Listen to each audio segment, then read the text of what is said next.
तो दोस्तों ये मेरे पास है पैशन प्रो और HF डिलक्स, दोनों बाइक का सेम गैस्केट फिट होता है। तो आइए चलते हैं और इंजन फिटिंग करते हैं।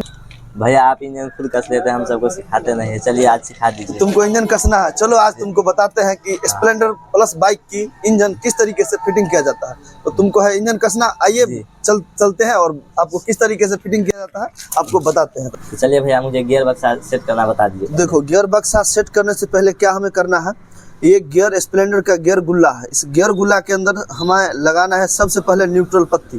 तो ये है न्यूट्रल पत्ती, तो न्यूट्रल पत्ती को फिट करेंगे। न्यूट्रल पत्ती फिट करने के बाद हमें सबसे पहले आउटपुट शाफ्ट को गियर का जितना भी पिनियन है सभी असेंबल करेंगे। तो आओ तुमको बताते हैं कि गियर असेंबली किस तरीके से फिटिंग किया जाता है। तो ये होता है हीरो होंडा स्प्लेंडर प्लस की आउटपुट शाफ्ट। आउटपुट शाफ्ट के अंदर सबसे पहले हमें इस पिनियन को फिट करना है, इस तरीके से हमें फिट करना है। उसके बाद ये घुगली लगाना है, इसे हमें यहाँ इस तरीके से फिट कर लेना है और हमें इस वार्सल को लगाना है। ऐसा दो वार्सल आता है, एक आता है क्लच के लिए और एक आता है आउटपुट शाफ्ट के लिए। तो पहले हमें इसे यहाँ फिट करना है, उसके बाद हमें क्या करना है, पिनियन फिट करना होता है। उससे पहले हमें लगाना है एक वार्सल।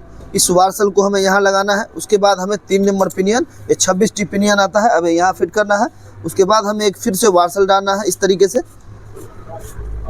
एक पिनियन को फिट करना है यहाँ। उसके बाद हमें ये वार्सल लगाना है। ये आउटपुट शाफ्ट हो चुकी है कंप्लीट। ये है इनपुट शाफ्ट। इनपुट शाफ्ट आप देख रहे हैं कि ये असेंबल किया हुआ है। खोलने का मतलब ये है कि जब तक ये शाफ्ट खराब ना हो आप इसे नहीं खोलता है। तो ये हम कंप्लीट ऐसे ही फिट करेंगे। उसके बाद हमें एक वार्सल डालना है इनपुट शाफ्ट में और उसके बाद हमें एक पिनियन फिट करना है। ये हो चुका है इनपुट शाफ्ट कंप्लीट। और उसके बाद क्या करना है, ये गियर का जो गुल्ला है, इस गुल्ला को हमें इस तरीके से पकड़ना है। उसके बाद हमें एक यहाँ फिट करना है और दूसरे वाले को हमें इस तरीके से यहाँ फिट करना है। इस तरीके से हमें फिट करना है और गियर बॉक्स में हमें फिटिंग कर लेना है। तो तुमको समझ में आ गया कि किस तरीके से गियर बॉक्स फिटिंग करना है जी। और जब भी तुम फिट करोगे इसी तरीके से गियर बॉक्स को फिटिंग करना है। गियर असेंबली आप देख सकते हैं कि हमने इसको किस तरीके से कंप्लीट किया है। तो उम्मीद करते हैं आप लोगों को भी अच्छी तरीके से समझ आया होगा। तो आइए अब इसको करते हैं गियर बॉक्स मेन चेम्बर के अंदर फिटिंग। तो गियर बॉक्स को हमने कंप्लीट कर लिया है। उसके बाद हमें थोड़ा सा इंजन ऑयल इस पर इस तरीके से डालना है। इससे क्या होगा, हम अभी गियर बॉक्स को जितना भी असेंबली पार्ट किए हैं इसको गियर लगा के चेक करेंगे कि गियर अच्छी तरीके से हमारा काम कर रहा है या नहीं। तो हमें किस तरीके से चेक करना है, इसको राउंड घुमाना है और इस तरीके से हमें घुमा घुमा के चेक करना है। देख रहे हो कि गियर लग रहा है, तो इसका मतलब ये है कि ये कंप्लीट है, इसमें कहीं से कोई दिक्कत नहीं है। गियर बॉक्स हम फिटिंग भी कर लेंगे तो इसमें दिक्कत नहीं आएगी। उसके बाद हमें किक शाफ्ट फिट करना है। किक शाफ्ट हमको यहाँ फिट करना है। उसके बाद हम क्रैंक असेंबली फिट करेंगे। ये क्रैंक का हमने बेरिंग चेंज करवाया है और जब भी इंजन कसे आप तो क्रैंक का बेरिंग जरूर आप चेंज करें, ठीक ना। उसके बाद बेरिंग चेंज कर लेना है और थोड़ा सा इंजन ऑयल आपको इस मेन चेम्बर के अंदर लगाना है और इस तरीके से क्रैंक को यहाँ फिट कर लेना है। ये हो चुका है फिट। उसके बाद 2 राउंड आपको इस तरीके से घुमा के चेक कर लेना है, ठीक है। और जब ये कंप्लीट बैठ जाए उसके बाद हमें चेक करना है, यहाँ देख लो इस तरीके से यहाँ चेक करना है। ये जो मेन चेम्बर है इस क्रैंक को हमें बराबर रखना है, इधर भी और इधर भी, तभी ये प्रॉपर समझ पाए कि क्रैंक बैठ चुका है। तो तुमको समझ में आ गया जी। उसके बाद एक वार्सल है, इस वार्सल को हमें किक के नीचे ऊपर इस तरीके से हमें किक के पास फिट करना होता है। इसको जरूर फिट करना है, नहीं फिट होगा ये वार्सल अगर आप नहीं लगाएंगे तो ये किक जो है मेन चेम्बर जो है, जो मेन चेम्बर होता है, मैं आपको चेम्बर दिखा दूं। ये चेम्बर जो है, इस चेम्बर के अंदर आप देख रहे हो यहाँ कट चुका है। तो इसमें वार्सल नहीं डाला था, जिस मैकेनिक ने भी काम किया इंजन का, तो इसने वार्सल नहीं डाला, जिसके कारण क्या हुआ, ये चेम्बर कट गया ना, देख रहे हो चेम्बर कट गया। तो कभी भी जब इंजन कस रहे हो तो इस वार्सल को हमेशा ध्यान रखना है, वार्सल हमें जरूर लगाना है। ये वार्सल यहाँ पे आके इस तरीके से इस पे चेम्बर पे बैठता है, ठीक ना। और हम इस पे नहीं लगाएंगे तो ये चेम्बर को काट देगा। उसके बाद हमें पैकिंग फिट कर लेना है। तो तुमको समझ आ गया कि गियर बक्सा और क्रैंक किस तरीके से फिटिंग करना है। अब चलो अब मेन चेम्बर को हम फिट कर, ये मेन चेम्बर हो चुका है, कम के अंदर स्प्रिंग फिट करना है। तो किक शाफ्ट के अंदर स्प्रिंग फिट करने के लिए आप देख रहे हैं कि इस जो थेम्बल है इसके अंदर एक डॉट है छोटा सा यहाँ। अब इस डॉट को हमें इस किक शाफ्ट के सामने आमने सामने रखना है। किस तरीके से, इसके अंदर भी 2 डॉट है, आप देखेंगे इस तरीके से यहाँ इस तरफ से, तो ये छोटा सा 2 डॉट है। इस डॉट को हमें इस तरीके से यहाँ सामने रखना। इसका नहीं फिट करेंगे आप तो ये प्रॉपर बैठ नहीं पाएगा। इस तरीके से हमें फिट करना होता है टाइमिंग। जैसे ही टाइमिंग फिट करेंगे ये ऑटोमेटिक सेटिंग पे आ जाएगा। तो जब किक शाफ्ट के अंदर स्प्रिंग फिट कर ले उसके बाद हमें एक लॉक लगाना है। उसके बाद हमें गियर शाफ्ट को चेंज करना है। गियर शाफ्ट अगर आपके पास ख़राब हो तभी आप चेंज करें, अच्छा हो तो आप उसी को फिट कर सकते हैं। ये ख़राब था इसीलिए हम इस शाफ्ट को चेंज कर रहे हैं। चेंज करने के बाद दोस्तों, चेंज करने से पहले आपको क्या करना है, इस गियर जो चेंजर है, इसे गियर बहुत से मैकेनिक से गियर डॉग भी बोलते हैं और बहुत चेंजर भी बोलते हैं। इस तरीके से हमें उसको ऊपर फिट करना है। उसके बाद क्या करना है, हमें इस पत्ती को लगाना है।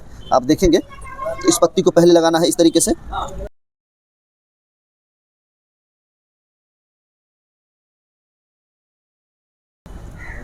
और इसके अंदर भी टाइमिंग होता है, ये भी उल्टा पुल्टा आपको नहीं फिट करना है। इस तरीके से आप सीधा करके ही लगाएं इसको। ये हो चुका है कंप्लीट। उसके बाद हमें 10 नंबर का बोल्ट टाइट करना है। तो तुमको समझ में आ गया कि किस तरीके से फिट करना है ना जी। ये जब टाइट हो जाए उसके बाद हमें गियर चेक करना है। गियर किस तरीके से चेक करना है, 10 की टी की मदद से इसको घुमाते रहना है इस तरीके से। और ये गियर है, इस तरीके से आप घुमाएंगे और गियर को हमें लगाना है। ये देखिए 2 नंबर हो गया, 3 नंबर हो गया, ये 4 नंबर हो गया। इसका मतलब ये है कि इंजन का गियर में कहीं से कोई प्रॉब्लम नहीं है। जब भी आप गियर को फिट करेंगे, गियर इंजन कस के इंजन चढ़ाएंगे, गियर लगने में कोई दिक्कत नहीं आएगी। ये देख रहे हैं जी, समझ में आ गया होगा आपको। हाँ, इस तरीके से घुमाना है इसको। ये देखो सब गियर लग रहा है। उम्मीद करते हैं दोस्तों आपको भी समझ आया होगा। तो दोस्तों वीडियो को पूरा देखें तभी आप समझ पाइएगा कि फुल इंजन स्प्लेंडर का किस तरीके से फिटिंग किया जाता है। उसके बाद एक हमें क्लच जो आउटपुट शाफ्ट है उसके अंदर एक वार्सल लगाना है मोटा सा। उसके बाद क्लच बूस्ट लगाना है। उसके बाद हमें प्राइमरी गियर फिट करना है। इसे प्राइमरी गियर भी बोलते हैं और डीवीडी पिनियन भी बोलते हैं। उसके बाद हमें क्लच हाउसिंग को फिट कर लेना है इस तरीके से। ये हो चुकी है कंप्लीट। आइए उसके बाद 2 वार्सल फिटिंग करेंगे और क्लच असेंबली फिटिंग करेंगे। क्लच हाउसिंग के अंदर भी हमें लॉक लगाना होता है। एक ये लॉक है और दूसरा 2 कट लॉक है। उसके बाद ऊपर से हमें एक छोटा सा कवर लगाना है। ये कवर है, इसके अंदर से लॉक कवर फिटिंग कर लेना है। ये हो चुका है कंप्लीट। उसके बाद हमें क्लच असेंबली को फिट कर लेना है। तो क्लच हाउसिंग टाइट, जब क्लच पूरे असेंबली टाइट हो जाए उसके बाद आप जब फिटिंग हो जाए तो क्या करना है, क्लच हाउसिंग फिटिंग होने के बाद आपको वार्सल लगाना है और इस नट को आपको लगाना है इस तरीके से और अच्छी तरीके से इसे टाइट कर लेना है। और कभी भी चोट मार के टाइट नहीं करना है, रिंच से टाइट करना है। चोट मार के टाइट करने से क्या होता है, हमें पता ही नहीं चलता है कि कितना टाइट हुआ है। और थोड़ा बहुत ढीला छोड़ने की वजह से क्या होता है, क्लच का जो नट है कई बार इंजन कसने के कुछ घंटे बाद क्लच का नट खुल जाता है। इस चीज़ों पे हमें ध्यान रखना है।